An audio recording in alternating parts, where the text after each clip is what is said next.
പണ്ട് ഇവിടെ ഒരു റോസിലി ചേച്ചി ഉണ്ടായിരുന്നു. കോവിഡ് വന്നു കഴിഞ്ഞാൽ പുള്ളിക്കാരത്തി മരിച്ചു. പുള്ളിക്കാരത്തിയുടെ അവസ്ഥ എന്താണെന്ന് വെച്ചാൽ 10 തവണ സൂയിസൈഡ് അറ്റംപ്റ്റ് ചെയ്തതാണ്. പുള്ളി ഇവിടെ നാടക ട്രൂപ്പിലും കുറച്ചുകൂടെ ചിന്തിക്കാനുള്ള കഴിവൊക്കെ ഉള്ള ഒരു സ്ത്രീ ആയിരുന്നതുകൊണ്ട് പുള്ളി നന്നായിട്ട് പാടുമായിരുന്നു, ഡ്രാമയിൽ വീക്ഷിക്കുമായിരുന്നു. എപ്പോഴും പറയും ഈ ഒരു കലാസമിതി ഉള്ളതുകൊണ്ടാണ് ഞാൻ ജീവിച്ചിരിക്കുന്നത്. കാരണം അവരുടെ മുന്നിൽ പാടാൻ പറ്റും. നാടക ട്രൂപ്പിൻ്റെ വണ്ടിയൊക്കെ കയറി അടുത്ത സ്ഥലത്ത് പോകുമ്പോൾ ഗാനമേള ടീമിൽ പോകുന്ന കൂട്ടത്തിൽ വലിയ സ്ഥലം കലാസമിതിയുടെ പാട്ടുകാരിയാണെന്ന് പറയുന്ന ആ ഒരു അംഗീകാരമായിരുന്നു. അവരെ 10-22 വർഷങ്ങളോളം 10 വർഷം സൂയിസൈഡിൽ അറ്റംപ്റ്റ് ചെയ്ത ആൾ 24 വർഷത്തോളം ജീവിച്ചിരിക്കാൻ കാരണമാണ്. അപ്പം സമൂഹത്തിൽ നമുക്ക് മനുഷ്യർക്ക് കൊടുക്കേണ്ടത് കരുണയും സ്നേഹമാണ്. ഈ സ്നേഹവും കരുണയും കൊടുക്കണമെങ്കിൽ എന്ത് വേണം? സഹനം വേണം. സഹിക്കുന്നതിന് ഫലം എന്താണ്? സന്തോഷം. പ്രാർത്ഥനയുടെ ഫലം മൗനം. അല്ലേ? മൗനത്തിന് ശേഷം വരുന്നത് കർമ്മമാണ്. മദർ തെരേസ പഠിപ്പിച്ചതാണ്. പ്രാർത്ഥിച്ചുകൊണ്ടിരിക്കുകയല്ല, പ്രാർത്ഥിച്ചു കഴിഞ്ഞിട്ട് അച്ഛൻ പറഞ്ഞ പോലെ ഒരു മനസ്സിൻ്റെ ഉള്ളിലേക്ക് ഒരു ശക്തിയെ അല്ലെങ്കിൽ സ്നേഹത്തെ ആവശ്യിക്കുമ്പോൾ അതൊരു ടച്ചായിട്ട് വരുമ്പോൾ നിങ്ങളുടെ കണ്ണുകൾ നിറയുമ്പോൾ നെഞ്ചിനുള്ളിലൊരു വേദനയുടെ പൊട്ടലിന് പൊടിയുണ്ടെങ്കിൽ തന്നെ നിങ്ങൾ രക്ഷപ്പെടും. God will provide. പിന്നെ ഡോണ്ട് ബി അഫ്രൈഡ്. പ്രത്യേകിച്ച് തെരുവിൽ കിടക്കുന്ന ഒരാളെ എടുക്കുമ്പോൾ ഇതൊരു പുലിവാലാകുമോ എന്നുള്ള ചിന്ത നമുക്ക് വേണ്ട. വിഷമിച്ച് പുഴുവരിച്ച് വീട്ടിൽ കിടക്കുന്ന ഒരാളെ കണ്ടാൽ അതിൻ്റെ ലീഗൽ സൈഡ് നോക്കരുത്. ബാക്കി നിയമവും സംവിധാനങ്ങളും സമ്പത്തും അംഗീകാരങ്ങൾ വരെ നമ്മളെ തേടി. അവരോട് പറഞ്ഞ God will don't be afraid. ഈ 2 വാക്കുകൾ മനസ്സിൽ സൂക്ഷിക്കുക. Don't be afraid. പേടിക്കരുത്. നന്മ ചെയ്യുന്ന കാര്യത്തിൽ ആരെയും പേടിക്കരുത്.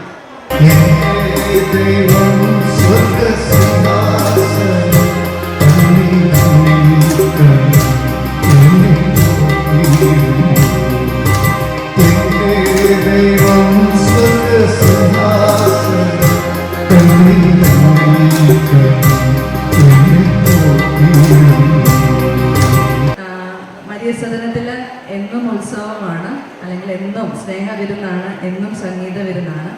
പക്ഷേ ഞങ്ങൾക്ക് എപ്പോഴും വിഷമമുണ്ടാകുന്നത് അല്ലെങ്കിൽ ഞങ്ങൾക്ക് ഹോപ്പില്ലാതെ വരുന്നത് സമൂഹത്തിലേക്ക് ഇറങ്ങിച്ചേരാൻ അല്ലെങ്കിൽ സമൂഹത്തിലുള്ളവരാണ് ഞങ്ങളെന്ന് സമൂഹം മറക്കുന്ന സാഹചര്യത്തിലാണ്. അപ്പം ഈ മറവുകളും അല്ലെങ്കിൽ ഈ വ്യത്യാസങ്ങളൊക്കെ വേർതിരിവുകളൊക്കെ മാറ്റിവെച്ച് ഞങ്ങളുടെ ഹൃദയത്തിലേക്ക് നിങ്ങളും വന്നു ചേരുമായിരുന്നു. നിങ്ങളുടെ പ്രാർത്ഥനയിൽ എന്നും ഈ മക്കളെയും പ്രത്യേകിച്ച് ഞങ്ങളെയൊക്കെ ഓർക്കണം. എന്നും സ്നേഹിക്കപ്പെടാൻ ആഗ്രഹമുള്ളവരാണ് നിങ്ങളെപ്പോലെ തന്നെ ഇവിടെ ഉള്ളത്.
മനമേ യേശുവിൻ പാദമാകൂ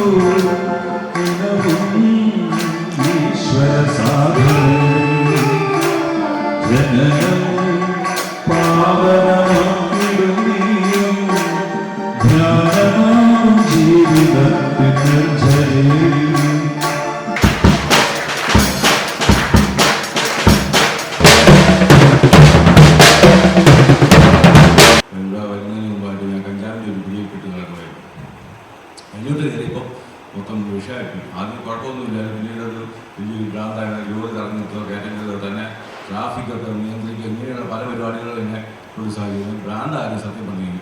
അതിനൊരു അവസാനം കണ്ടെത്തിയത് പലയിടത്തും പോയിട്ട് ചികിത്സിച്ചിരിക്കുകയും ഫലമുണ്ടായില്ല. പിന്നെ ഇവിടെ വന്നു എൻ്റെ കൂട്ടുകാർ പറഞ്ഞു അല്ലെങ്കിൽ ഗാനമേളത്തോട് വായിക്കാൻ ഒരു സാഹചര്യമുണ്ട്, വരാൻ പറഞ്ഞു.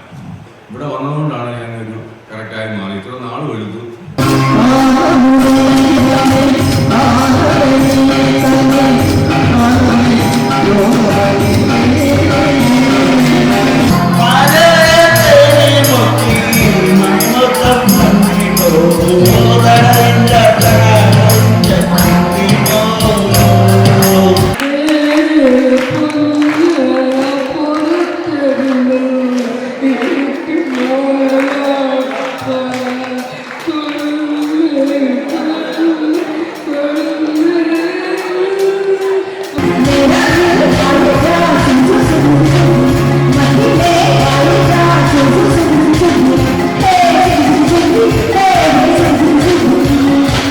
കഴിഞ്ഞ നീണ്ട 26 വർഷങ്ങളായിട്ട് ഇവിടെ സേവനം ചെയ്യുന്ന ഈ മരിയ സദനത്തിൻ്റെ സന്തോഷേട്ടനെയും മിനിച്ചേച്ചിയെയും മക്കളെയും ഇവിടെയുള്ള എല്ലാ ശുശ്രൂഷകരെയും ഇവിടെ സേവനം ചെയ്യുന്നവരെയും ഇവിടെ വസിക്കുന്ന അന്തേവാസികളെ എല്ലാവരെയും പ്രത്യേകമായിട്ട് സമർപ്പിച്ച് പ്രാർത്ഥിക്കുന്നു.